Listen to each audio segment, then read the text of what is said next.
হেফাজতে ইসলাম বাংলাদেশ রংপুর বিভাগ কর্তৃক আয়োজিত আজকের এই মহাসমুদ্রের সম্মানিত সভাপতি,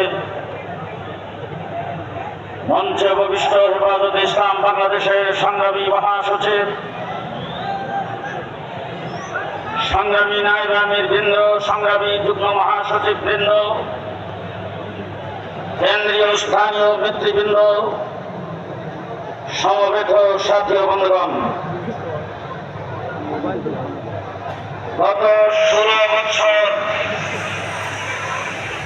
বাংলাদেশের এমন কোন সেক্টর নাই শেখ হাসিনা যেখানে নির্যাতন করে নাই।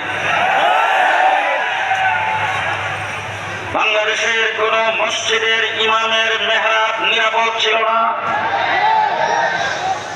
কোন মসজিদের খতিবের মিম্বর নিরাপদ ছিল না, বাংলাদেশের কোন ওয়াজ মাহফিল ইসলামী সম্মেলনের স্টেজ নিরাপদ ছিল না। বাংলাদেশের প্রত্যেকটা সেক্টরে নির্যাতনের স্টিম রোলার কায়েম করেছেন শেখ হাসিনার সরকার। সংগ্রামী সাথী ও বন্ধুগণ, আজকে দেশ স্বাধীন সার্বভৌম বাংলাদেশ, দেশের স্বাধীনতা রক্ষা করতে হবে, দেশের প্রতিরক্ষাকে মজবুত করতে হবে। শেখ হাসিনা ভারতের ক্রোধ রাজ্য পরিণত করার জন্য, দেশের প্রতিরক্ষাকে ধ্বংস করার জন্য 2009 সালে 57 জন আর্মি অফিসারকে একদিনে হত্যা করেছে। সংগ্রামী সাথী ও বন্ধুগণ,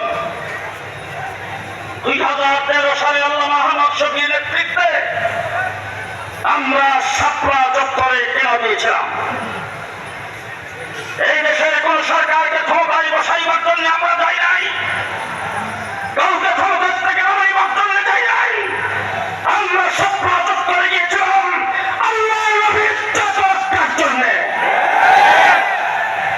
আবু জাহেল রাসূলকে মাজনুন বলেছেন, চরিত্রহীন বলে নাই।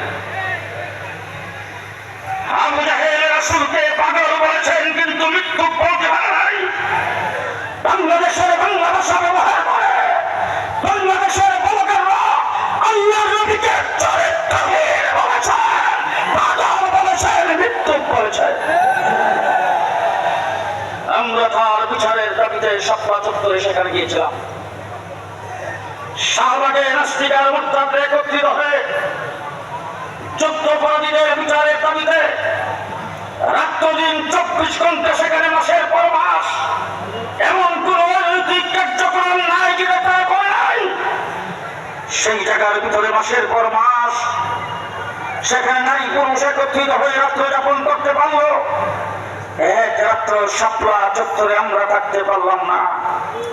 শেষ রাত্রে তাহাজ্জুদরত, জিকিররত, সেজদারত